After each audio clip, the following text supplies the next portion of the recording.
Olá, bom dia, segunda série, tudo bem? Então, vocês assistiram ao filme Os Miseráveis. É um clássico, né, do Victor Hugo, reproduzido em várias línguas, e ele é um dos artistas considerados multifacetados, né, porque ele é um dramaturgo, ele é um ensaísta, ele é um teatrólogo, um novelista, e fizeram um musical também belíssimo, né, enfim, de fazer uma nova versão. Um filme que vale a pena assistir, que vale a pena indicar. Então, assim, Os Miseráveis tem um contexto histórico interessante, né, que nos leva a perceber as influências que a Europa vivenciou no início do século XIX e que traz contribuições para a nossa literatura. Isso aí é um fato, né? Mas o filme tem várias possibilidades de reflexões e eu gostaria de partilhar com vocês como é que isso influencia na nossa disciplina. Temos perguntas lá no fórum, né? E eu aproveito essa oportunidade também para a gente sinalizar a utilização dessa leitura, desse conhecimento, para que vocês possam argumentar futuramente em alguma das nossas redações, né? É um material de intertextualização que pode servir para argumentação. Então, Os Miseráveis, ele tem um conteúdo moral muito forte, né?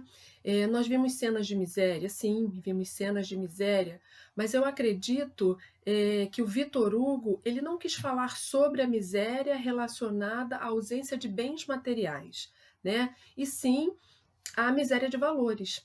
Porque valores a gente não compra, né? Você adquire, você constrói esses valores. No início do filme, nós deparamos com Jean Valjean, né? Que ele viveu no cárcere por muito tempo, né? Nós vimos também a Cosette, aquela menininha que fazia trabalhos caseiros, né? Trabalhos infantis. Na verdade, trabalhos infantis não, né? Ela fazia trabalhos de casa. Era meio explorada, né, pela família que cuidava dela. Vimos um cenário humilde e a leitura que fazemos é de um Victor Hugo que vai falar da miséria. A gente acha que, em princípio, o que a gente assiste no filme vai falar sobre miséria. E, na verdade, os miseráveis são todos aqueles que se desumanizam de uma tal maneira que expõem os outros em condições deploráveis. O miserável não é aquele que tem condição, que não tem condição social, e sim, né, aquele que não tem um olhar para o outro. Olha a inversão de valores que o Victor Hugo sinaliza para a gente. Então, olha só, o Jean Valjean, ele foi preso porque ele roubou um pedaço de pão para matar a fome, né, dos sobrinhos e dos primos.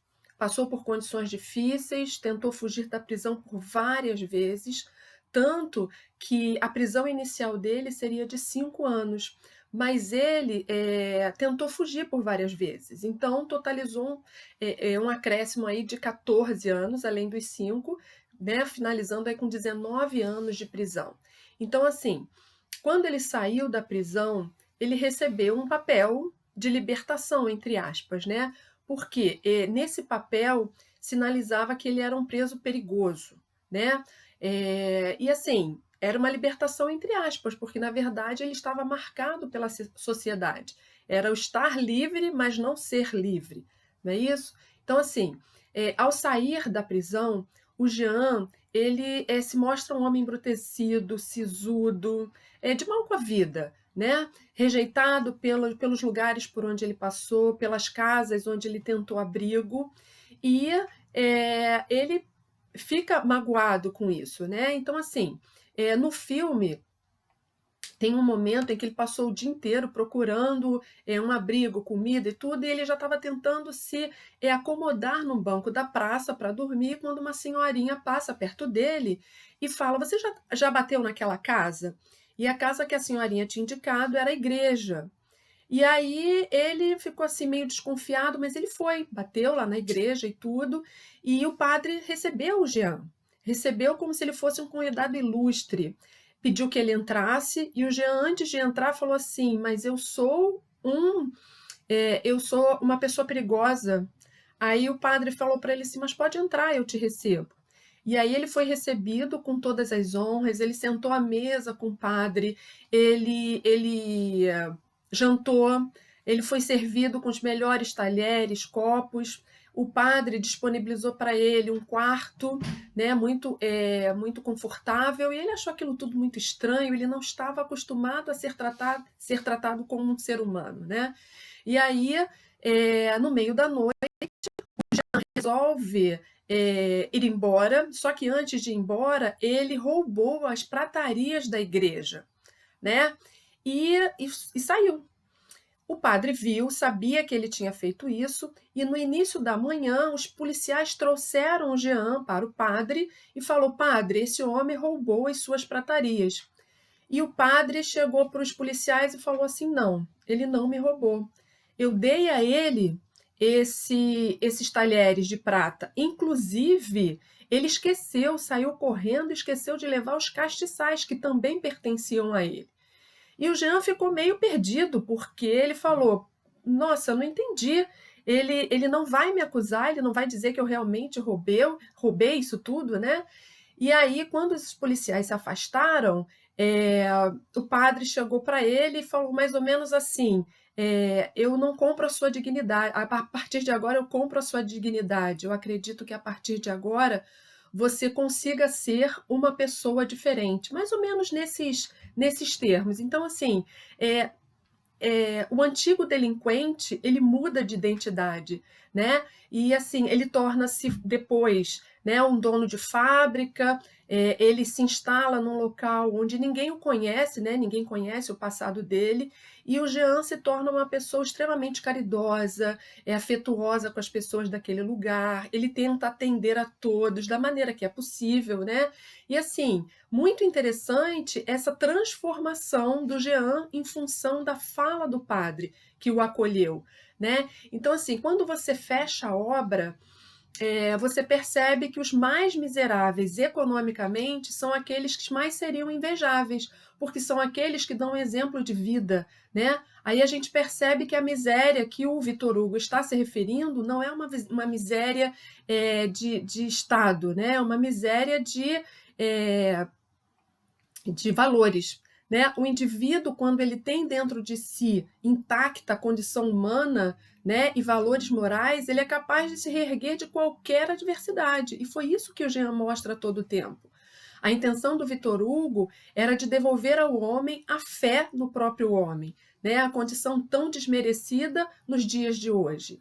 Então, assim, os personagens mais frágeis chegavam a proximidades de características heróicas, né? Um elemento marcante na trajetória do filme é sonho e decepção diante da crueldade do mundo, né? A Fantine, ela é uma personagem também que trabalha para enviar dinheiro para uma família que cuida da filha dela.